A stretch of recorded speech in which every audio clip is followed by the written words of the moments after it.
నమస్కారం. టాప్ తెలుగు మీడియాకి స్వాగతం. హెడ్లైన్ చూద్దాం.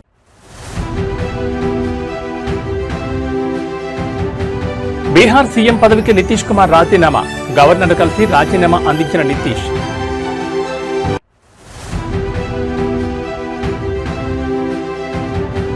సౌదీ అరేబియాలో భారత యాత్రికుల బస్సుకు ప్రమాదం. డీజిల్ ట్యాంకర్ను ఢీకొనడంతో 42 మంది సజీవ దహనం.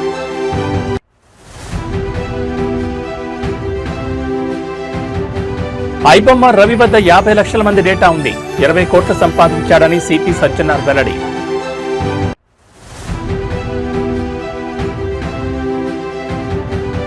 అల్లూరులో మరో ఆశ్రమ పాఠశాలలో ఫుడ్ పాయిజన్ బారిన పడిన 22 మంది బాలికలు. ఇక డీటెయిల్స్ చూస్తే బీహార్ ముఖ్యమంత్రిగా నితీష్ కుమార్ కొనసాగుతారని బీహార్ బీజేపీ అధ్యక్షుడు దిలీప్ జైస్వాల్ ప్రకటించారు. 10వసారి ముఖ్యమంత్రిగా ప్రమాణ స్వీకారం చేయనున్న నితీష్ కుమార్ కు ఆయన శుభాకాంక్షలు తెలిపారు. ఈ నెల 20వ తేదీన పాట్నా గాంధీ మైదానంలో నితీష్ కుమార్ ప్రమాణ స్వీకారం చేయనున్నట్లు ప్రకటించారు. అనంతరం నితీష్ కుమార్ సీఎం పదవికి రాజీనామా చేసి గవర్నర్ ఆరిఫ్ మహ్మద్ ఖాన్ కు రాజీనామా పత్రాన్ని కేబినెట్ రద్దు తీర్మానాన్ని అందించారు. నితీష్ కుమార్ రాజీనామాను గవర్నర్ ఆమోదించారు. తదుపరి ప్రభుత్వం ఏర్పాటయ్యేంత వరకు నితీష్ కుమార్ ఆపద్ధర్మ ముఖ్యమంత్రిగా కొనసాగుతారని గవర్నర్ తెలిపారు. రేపు ఉదయం 10 గంటలకు బీజేపీ శాసనసభాపక్ష సమావేశం జరగనుంది. ఈ సమావేశంలో ఎమ్మెల్యేలు పార్టీ శాసనసభాపక్ష నేతను ఎన్నుకోనున్నారు. అనంతరం ఎమ్మెల్యేలంతా ఏకగ్రీవంగా కూటమి తరపున సీఎంగా నితీష్ ని ఎన్నుకోనున్నారు. కాగా ఇటీవల బీహార్లో జరిగిన అసెంబ్లీ ఎన్నికల్లో ఎన్డీఏ కూటమి 202 స్థానాలు గెలిచింది. ఈ ఎన్నికల్లో మహాగఠబంధన్ కూటమి ఘోర పరాజయాన్ని చవిచూసిన విషయం తెలిసిందే. బీజేపీకి గెలుపు అసాధ్యమనుకున్న అలీనగర్లో 25 ఏళ్ల మైథిలి ఠాకూర్ గెలవడం అందరినీ ఆశ్చర్యానికి గురిచేసింది. కాగా నితీష్తో పాటు మంత్రులుగా ఎవరెవరు ప్రమాణ స్వీకారం చేస్తారన్న విషయంపై ఇంకా స్పష్టత రావాల్సి ఉంది.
సౌదీ అరేబియాలో జరిగిన ఘోర రోడ్డు ప్రమాదంలో 42 మంది భారత యాత్రికులు ప్రాణాలు కోల్పోయారు. యాత్రికులతో ప్రయాణిస్తున్న బస్సును డీజిల్ ట్యాంకర్ ఢీకొట్టడంతో మంటలు చెలరేగి వారంతా సజీవ దహనమయ్యారు. ఈ ఘటనలో మరణించిన వారిలో ఎక్కువ మంది హైదరాబాద్ నగరానికి చెందిన వారే ఉన్నట్లు ప్రాథమిక సమాచారం అందుతోంది. పవిత్ర మక్కా యాత్రను ముగించుకుని యాత్రికులు బస్సులో మదీనా నగరానికి బయలుదేరారు. ఈ క్రమంలో వారి బస్సును ఎదురుగా వస్తున్న డీజిల్ ట్యాంకర్ బలంగా ఢీకొట్టింది. దీంతో ఒక్కసారిగా మంటలు చెలరేగి బస్సు మొత్తం వ్యాపించాయి. ప్రమాద తీవ్రతకు బస్సులో ఉన్న ప్రయాణికులు బయటకు రాలేకపోయారు. ఈ దుర్ఘటనలో 20 మంది మహిళలు, 11 మంది చిన్నారులు సహా మొత్తం 42 మంది అక్కడికక్కడే మరణించినట్లు ఆంగ్ల మీడియా కథనాలు వెల్లడించాయి. ప్రమాద విషయం తెలియగానే సౌదీ అధికారులు సహాయక చర్యలు చేపట్టారు. మృతుల వివరాలను గుర్తించే పనిలో నిమగ్నమయ్యారు. ఈ విషాద ఘటనతో వారి కుటుంబ సభ్యులు తీవ్ర ఆందోళనకు గురవుతున్నారు. ఈ ఘటనపై పూర్తి వివరాలు ఇంకా తెలియాల్సి ఉంది.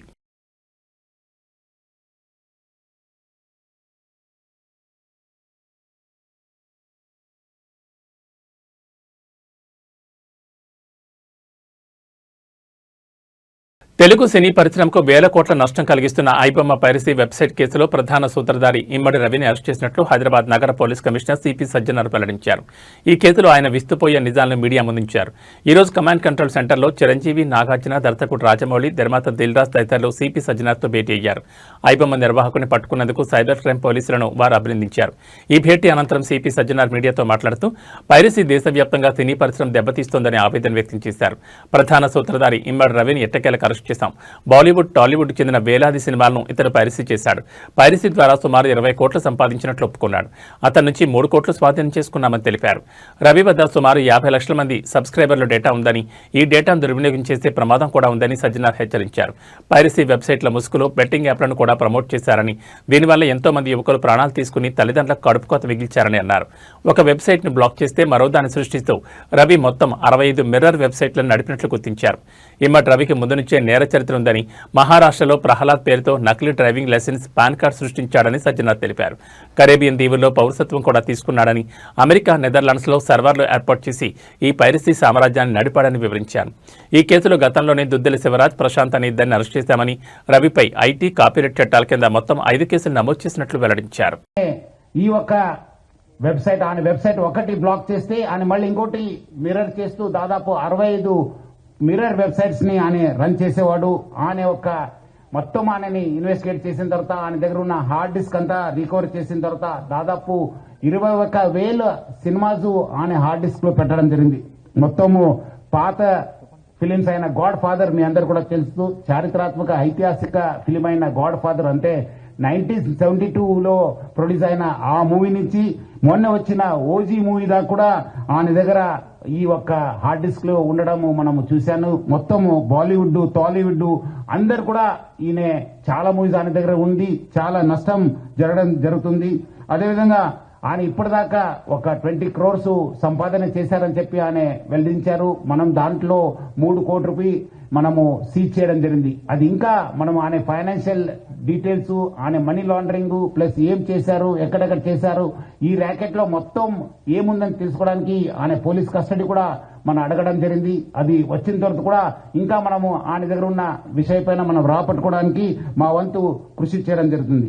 మొత్తం ఈ కేసెస్ పైన కూడా, ఎందుకంటే ఇది ఇంటర్నేషనల్ లింక్స్ ఉంది, ఇంటర్నేషనల్ నుంచి అక్కడ వేరే దగ్గర నుంచి కూడా ఆయన ఆపరేట్ చేయడం జరుగుతుంది. సో ఆయన దగ్గర నుంచి కూడా మనము ఇన్ఫర్మేషన్ రాపట్టుకోవాలి. అందుకు మనము సిబిఐ మళ్ళీ ఎన్ఫోర్స్మెంట్ డైరెక్టర్ అధికారులను కూడా మనము అప్రమత్తం చేయడం జరుగుతుంది. అక్కడ కూడా మనం సేకరించిన ఇన్ఫర్మేషన్ పెట్టుకొని అంతా ఇప్పుడు ఆయన అక్కడ మహారాష్ట్రలో డ్రైవింగ్ లైసెన్స్ తీసుకున్నారు. ప్రహ్లాద్ కుమార్ వెల్లెల్లా అని చెప్పి ఆ పేరుతోని ఆయన టేకన్ డ్రైవింగ్ లైసెన్స్, అదేవిధంగా పాన్ కార్డు కూడా అదే పేరుతోని తీసుకోవడం జరిగింది. ప్రహ్లాద్ కుమార్ వెల్లెల్లా, సన్ ఆఫ్ నరసింహ వెల్లెల్లా అని చెప్పి కూడా ఆయన ఈ ఒక లైసెన్సెస్, పాన్ కార్డ్స్ కూడా తీసుకోవడం జరిగింది. ఇక్కడ కూడా మన దగ్గర కూడా సేమ్ మన ఆంధ్రప్రదేశ్ ట్రాన్స్పోర్ట్ డిపార్ట్మెంట్ కూడా లైసెన్స్ తీసుకోవడం జరిగింది. సో ఇట్లానే ఫస్ట్ నుంచే ఆ ఒక్క క్రిమినల్ మెంట్ ఆఫ్ మైండ్ ఉండడంతో ఈ అంతా లోతుగా టెక్నాలజీ యూజ్ చేసుకుంటూ ఈ పైరసీ లో ఇన్వాల్వ్ కావడం జరిగింది. ఎప్పుడు పోలీస్ అనే వెంబడబడినారు, ఎప్పుడు ఫిలిం ఇండస్ట్రీ అప్రమత్త అయింది. ఆయన ఉన్న మన ఇండియన్ సిటిజన్షిప్ కూడా మనము ఆయన గివప్ చేసి ఆయన ఇప్పుడు ఈ Saint Kitts and navies country ఒక సిటిజన్షిప్ కూడా తీసుకున్నారని. Saint Kitts and navies country Caribbean islands లో ఉన్న ఈ ఒక్క కంట్రీని ఆయన తీసుకున్నారు.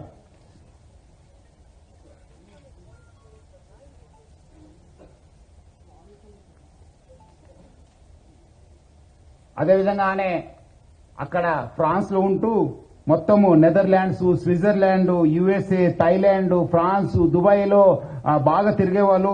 సో మొత్తం ఆయన ఈ ఒక్క వెబ్సైట్ డెవలప్మెంట్ లో, డిజైనింగ్ లో, హోస్టింగ్ లో చాలా అంటే చాలా ఎక్స్పర్ట్. అంటే చాలా సంవత్సరం నుంచి ఆ ఒక విద్యాన్ని నేర్చుకొని ఈ ఒక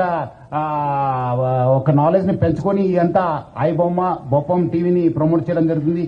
2019 నుంచి ఈ ఒక ఐబొమ్మ వెబ్సైట్ ని స్టార్ట్ చేసి మొత్తం అనే సర్వర్స్ అంతా అమెరికా, స్విట్జర్లాండ్స్ లో పెట్టడం జరుగుతుంది, నెదర్లాండ్స్ లో పెట్టడం జరుగుతుంది. మొత్తం అనే 110 డొమైన్స్ ని ఆయన పర్చేస్ చేశారు. పోర్క్బన్ కంపెనీ అని చెప్పి దాని ద్వారా ఆయన 110 డొమైన్స్ ని పర్చేస్ చేయడం జరుగుతుంది. ఒక డొమైన్ ను మనం బ్లాక్ చేస్తే నెక్స్ట్ ఇంకోటి డొమైన్ ఓపెన్ చేసేది. సో ప్రతిదాని కూడా ఒక లింక్ పెట్టుకుంది, ప్రతిదాని కూడా ఒక స్కీమ్ పెట్టుకొని అని ఒక పైరసీ ర్యాకెట్ ని చేయడం జరుగుతుంది. అదేవిధంగా మనము ఓటీటీ ఫిలిమ్స్ లో ఉన్నది కూడా ఆయన యూస్ టు మంచి క్వాలిటీ చేసేసి ఆయన అప్లోడ్ చేసేవాడు ఆయన ఒక వెబ్సైట్ లో. దానివల్ల కూడా బాగా కొత్త టెక్నాలజీ యూజ్ చేసుకుని స్క్రీన్ రికార్డింగ్ చేసి దాన్ని కూడా ఎడిట్ చేసి ఈ ఒక మూవీస్ అన్ని కూడా అప్లోడ్ చేసేవాడు.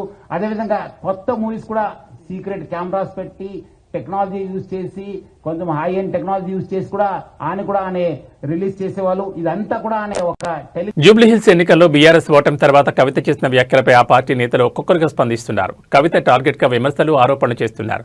తాజాగా బీఆర్ఎస్ ఎమ్మెల్యే కేపీ వివేకానంద సంచలన వ్యాఖ్యలు చేశారు. కవితకు గత 10 ఏళ్లలో ఎంపీగా, ఎమ్మెల్సీగా పదవులు అనుభవించినప్పుడు కనిపించని సమస్యలు ఇప్పుడే కనిపిస్తున్నాయని ప్రశ్నించారు.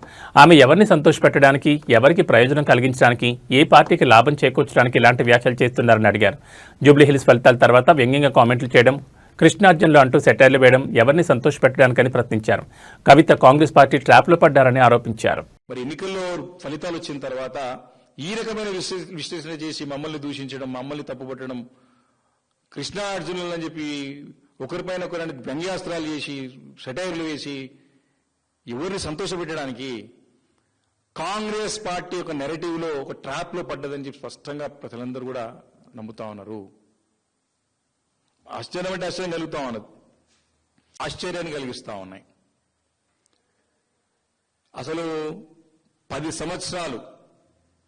సంవత్సరాల కాలం పాటు వారు ఎంపీగా, ఎమ్మెల్సీగా మరి పదవిలో ఉన్నప్పుడు కనబడిన తప్పులు ఈరోజు ఎందుకు కనిపిస్తున్నాయి అని ఒక ప్రశ్న తెలంగాణ సమాజం అందరి మనసులో ఉత్పన్నమవుతామన్న సంగతి నేను సందర్భం గుర్తు చేస్తా ఉన్నాను.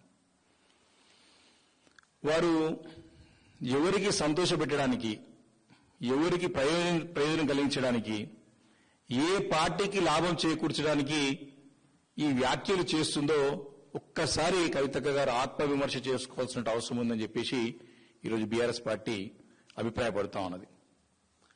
ఆంధ్రప్రదేశ్ రాష్ట్రంలోని రైతులకు శుభవార్త. అన్నదాత సుఖీభవ మరియు పీఎం కిసాన్ పథకాల 2వ విడత నిధుల విడుదలకు సిద్ధమైంది ప్రభుత్వం. ఈ నిధుల విడుదలపై రాష్ట్ర వ్యవసాయ శాఖ చర్యలు వేగవంతం చేసింది. ఈ నేపథ్యంలో వ్యవసాయ శాఖ మంత్రి అచ్చెన్నాయుడు అధికారులతో సమీక్ష నిర్వహించారు. టెలికాన్ఫరెన్స్ ద్వారా వ్యవసాయ శాఖ ముఖ్య కార్యదర్శి, డైరెక్టర్, అన్ని జిల్లాల వ్యవసాయ శాఖ జేడీలకు మంత్రి మార్గదర్శకాలు జారీ చేశారు. ఈ నెల 19వ తేదీన అన్నదాత సుఖీభవ పథకం నిధులు విడుదల చేయనున్నారు. అదే రోజున పీఎం కిసాన్ పథకం కింద కేంద్ర ప్రభుత్వం కూడా రైతుల ఖాతాల్లో నిధులు జమ చేయనుంది. వైఎస్ఆర్ జిల్లా కమలాపురం నియోజకవర్గంలో ముఖ్యమంత్రి నారా చంద్రబాబు నాయుడు ఆధ్వర్యంలో కార్యక్రమం నిర్వహించనున్నారు. ఇక సమీక్షా సమావేశంలో మంత్రి అచ్చెన్నాయుడు కీలక నిర్ణయాలు తీసుకున్నారు. చనిపోయిన రైతుల వారసులకు డెత్ మ్యూటేషన్ చేసి పథకం వర్తించేలా చర్యలు తీసుకుంటున్నారు. ఎన్పీసీఏలో ఇన్యాక్టివ్గా ఉన్న ఖాతాలను యాక్టివేట్ చేయాలని ఆదేశాలిచ్చారు. అర్హత ఉన్న రైతులు సులభంగా రిజిస్టర్ చేసుకునేలా ఆన్లైన్ వ్యవస్థను సింప్లిఫై చేయాలని సూచించారు. ఈ విడతలో మొత్తం లబ్ధిదారుల సంఖ్య 46,62,904 మంది రైతులుగా ఉంది. రైతులకు జమ అయ్యే మొత్తం 7,000. ఇందులో రాష్ట్ర ప్రభుత్వం 5,000, కేంద్ర ప్రభుత్వం 2,000 చొప్పున జమ చేయనున్నారు. 2 పథకాల కింద విడుదలయ్యే మొత్తం నిధులు 3,77,77 కోట్లు. ఇక రాష్ట్ర ఆర్థిక వ్యవస్థకు రైతు బలం. అర్హులైన ప్రతి రైతుకు పథకం లబ్ధి అందేలా అధికారులు సమగ్ర ప్రణాళికతో పనిచేయాలి అని అధికారులను ఆదేశించారు మంత్రి అచ్చెన్నాయుడు.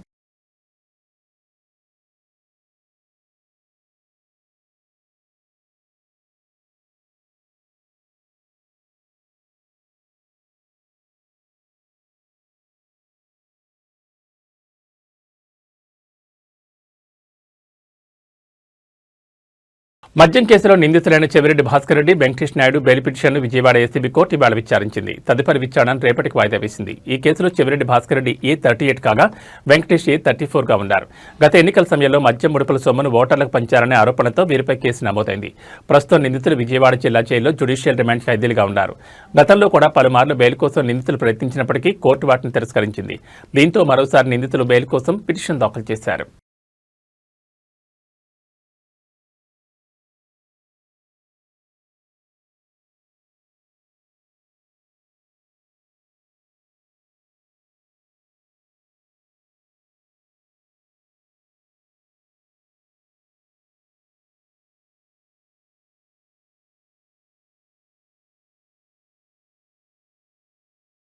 అల్లూరు సీతారామరాజు జిల్లాలోని మరో గిరిజన ఆశ్రమ పాఠశాలలో ఫుడ్ పాయిజన్ ఘటన వెలుగులోకి వచ్చింది. వివరాలకు వెళ్తే జిల్లాలోని కొయ్యూరు మండలం రాజేంద్రపాలెం ఆశ్రమ పాఠశాలలో ఫుడ్ పాయిజన్ జరిగింది. దీనివల్ల అక్కడ ఉంటున్న 22 మంది బాలికలు బాధితులుగా మారారు. వాంతులు విరేచనాలతో బాధపడ్డారు. వారిని పాఠశాల సిబ్బంది చికిత్స నిమిత్తం ఆసుపత్రికి తరలించారు. ఆసుపత్రిలో వైద్యులు వారికి చికిత్సను అందిస్తున్నారు. ప్రస్తుతం విద్యార్థుల ఆరోగ్యం నిలకడగానే ఉందని అధికారులు తెలిపారు.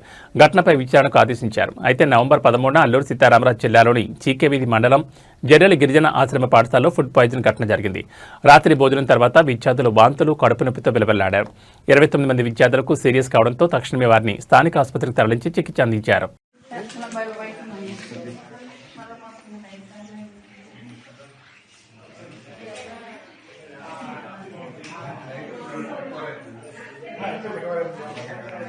మీ అమ్మాయి కూడా ఉందా రాని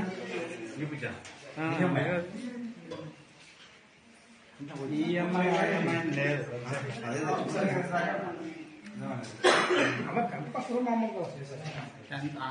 అందరూ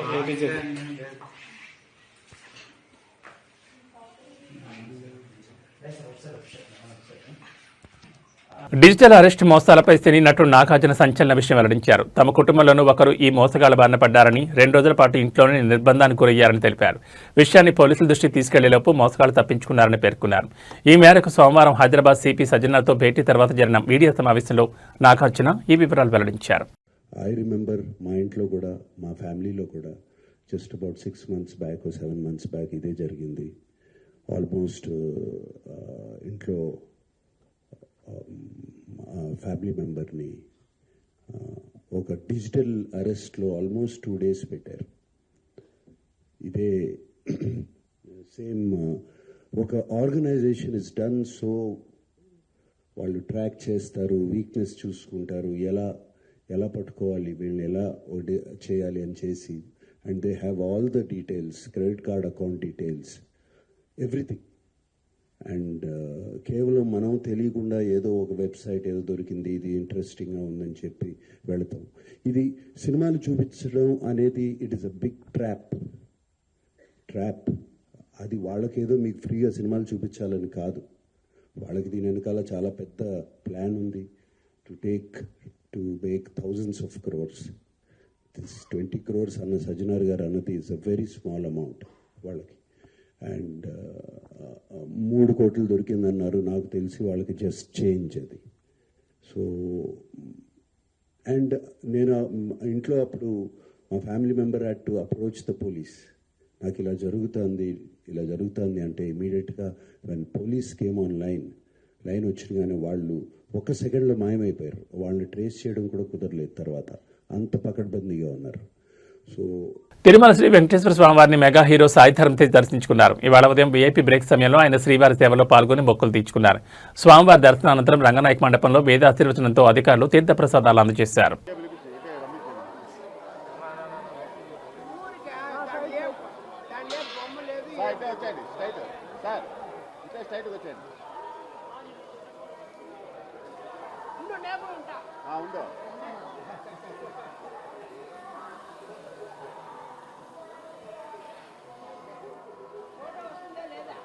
ఫోటో వస్తుంది, మీకు లేట్గా వస్తుంది.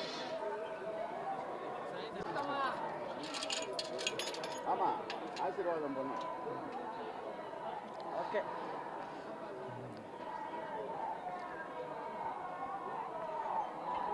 చూసుకుందా.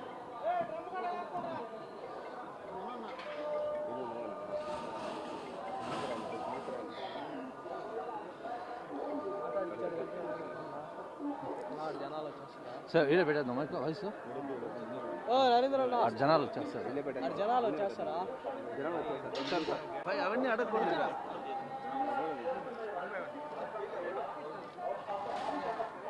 బాబా మీరంతా కొద్దిగా జరిగితే నేను తీసుకుంటాను. ఏం మోహన్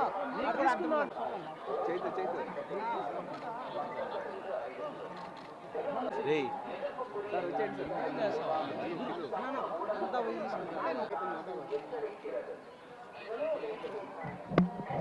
వచ్చేయండి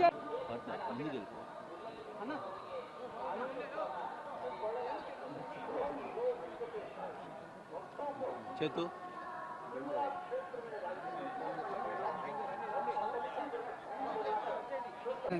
ఓకే సార్ మీరు కొంచెం సైడ్ రండి సార్.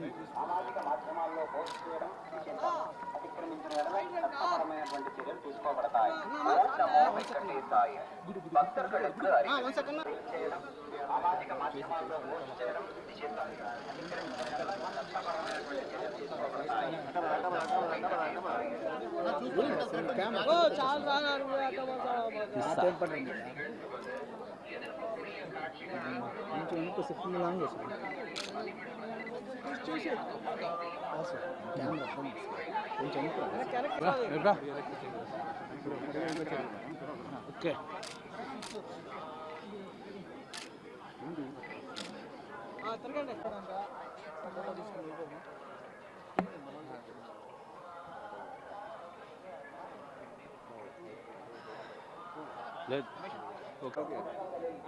ఏం లేదండి, స్వామివారికి థ్యాంక్స్ చెప్తాను వచ్చానండి. ఆయన నాకు మంచి సినిమాలు ఇచ్చారు, మంచి లైఫ్ ఇచ్చారు. సో ఆయనకి థ్యాంక్స్ చెప్పుకుందాం వచ్చాను. ఆయనకి కృతజ్ఞత చెప్పుకొని మళ్ళీ మాకు మంచి జీవితం రావాలి అండ్ అలాగే కొత్త సంవత్సరం వస్తుంది. సో ఆయనకి బ్లెస్సింగ్స్ తీసుకుందాం వచ్చానండి. Thank you. నెక్స్ట్ ఇయర్ సంబర్లో ఏటిగట్టు సినిమా వస్తుందండి. దాంతో నెక్స్ట్ ఇయర్ ఉంటుందండి. అదే నెక్స్ట్ ఇయర్ ఉంటుందండి. నెక్స్ట్ ఇయర్ కలియుగ ప్రత్యక్ష దైవం తిరుమల శ్రీ వెంకటేశ్వర స్వామివారిని ప్రేమంటే మూవీ టీం దర్శించుకున్నారు. వీఐపీ విరామ సమయంలో స్వామివారి సేవలో పాల్గొని మొక్కులు చెల్లించుకున్నారు. దర్శనానంతరం వీరికి రంగనాయకుల మండపంలో వేద పండితులు వేదాశీర్వచనం అందించగా ఆలయ అధికారులు తీర్థప్రసాదాలు అందించారు. ఇద్దరు పక్క పక్కన వచ్చాయండి. మేడం మీరు పక్క పక్కన వచ్చాయండి.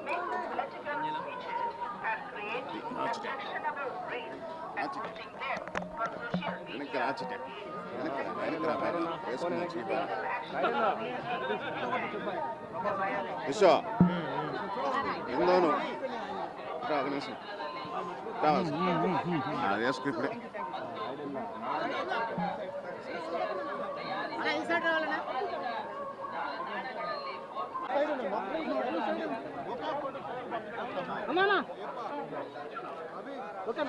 తీసుకొచ్చాను సార్. స్ట్రైట్ సార్ సార్ అన్న ఒకసారి రా అన్న, చూడాలని ఒక్కసారి రా అన్న. మేడం సార్తో రండి.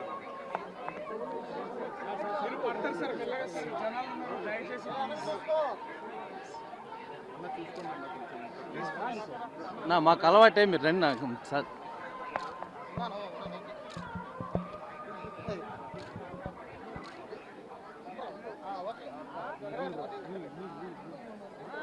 మేడం ముందుకు రండి. మేడం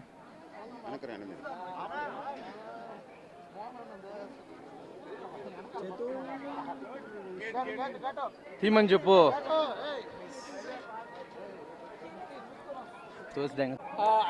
ప్రేమంటే సినిమా ప్రమోషన్స్ కానీ నిన్న తిరుపతి వచ్చాము. సో తిరుపతి వస్తే ఖచ్చితంగా తిరుమల రావాలని అందరికీ ఉంటుంది. సో తిరుమల ఇవాళ మార్నింగ్ ఇప్పుడే దర్శనం బాగా జరిగింది. ఆలయ కమిటీ అందరికీ, తర్వాత మాకు హెల్ప్ చేసిన అందరికీ కూడా చాలా చాలా థ్యాంక్స్.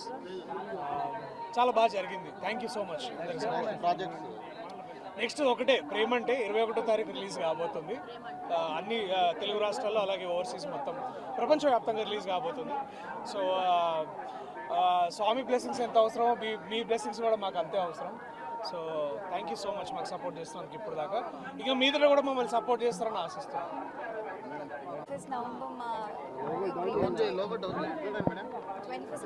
మూవీ ప్రేమంటే రిలీజ్ అవుతుంది. ఒక మంచి ఫ్యామిలీ ఎంటర్టైనర్. చాలా సంతోషంగా ఉంది ఈరోజు ఇక్కడ తిరుపతికి. నేను ఆల్మోస్ట్ 15 years తర్వాత వస్తున్నాను. చాలా చాలా బ్లెస్డ్గా అనిపిస్తుంది.